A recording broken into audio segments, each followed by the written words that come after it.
Corona ધીરે ધીરે પોતાનો પગપેસારો વધારી રહ્યો છે।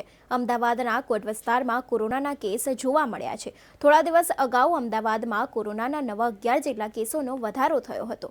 તાજેતરમાં ખાડિયા, દરિયાપુર ઉપરાંત નારણપુરા, બોડકદેવ વગેરે વિસ્તારોમાં કોરોનાના 5 જેટલા કેસો સામે આવ્યા છે। શહેરમાં કોરોના હાલ 35 જેટલા એક્ટિવ કેસ છે તથા 2 દર્દીઓને હોસ્પિટલમાં દાખલ કરવામાં આવ્યા છે। જો કે આ અંગે અમયુકોના હેલ્થ ઓફિસર ડોક્ટર ભાવિન સોલંકીએ વધુ માહિતી આપી હતી।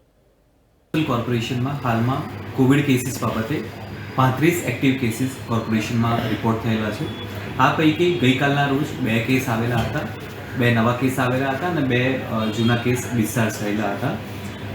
સાથે સાથે કહેવાનું કે આ 35 કેસીસ જે આવેલા છે મુખ્યત્વે પશ્ચિમ વિસ્તારમાં, ઉત્તર પશ્ચિમ વિસ્તારમાંથી આ કેસીસ આવેલા છે। પશ્ચિમ વિસ્તારમાં 14 કેસીસ અને ઉત્તર પશ્ચિમ ઝોનમાંથી 11 કેસ રિપોર્ટ થયેલા છે। હાલમાં કોર્પોરેશન દ્વારા રેપિડ એન્ટીજન ટેસ્ટિંગ મારફતે તમામ અર્બન હેલ્થ સેન્ટરમાં ટેસ્ટિંગની સુવિધા ઉપલબ્ધ કરવામાં આવેલી છે અને જો કોઈ પોઝિટિવ પેશન્ટ આવે અને એડમિશનની જરૂરિયાત જણાય તો એસયુપી હોસ્પિટલમાં આ તમામ સુવિધા હાલમાં ઉપલબ્ધ કરવામાં આવેલી છે। જે કોઈ પોઝિટિવ પેશન્ટ આવી રહ્યા છે તે લોકોને આ જીનોમ સિક્વન્સિંગની કામગીરી હાલમાં કાર્યરત છે। હોસ્પિટલ ખાતે મેલ વોર્ડ, ફિમેલ વોર્ડ આમ બંને પ્રકારના વોર્ડ અવેલેબલ કરવામાં આવેલા છે। બંને વોર્ડમાં 30 બેડની વ્યવસ્થા કરવામાં આવેલી છે। આ ઉપરાંત આઈસીયુ બેડની પણ વ્યવસ્થા કરવામાં આવેલી છે।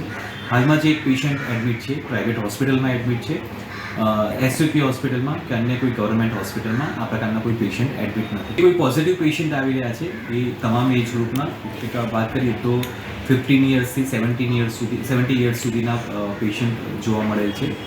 તમામે almost second dose, booster dose મેળવી લીધેલો હોય તે પ્રકારની વેક્સિનેશનની હિસ્ટ્રી મળેલી છે।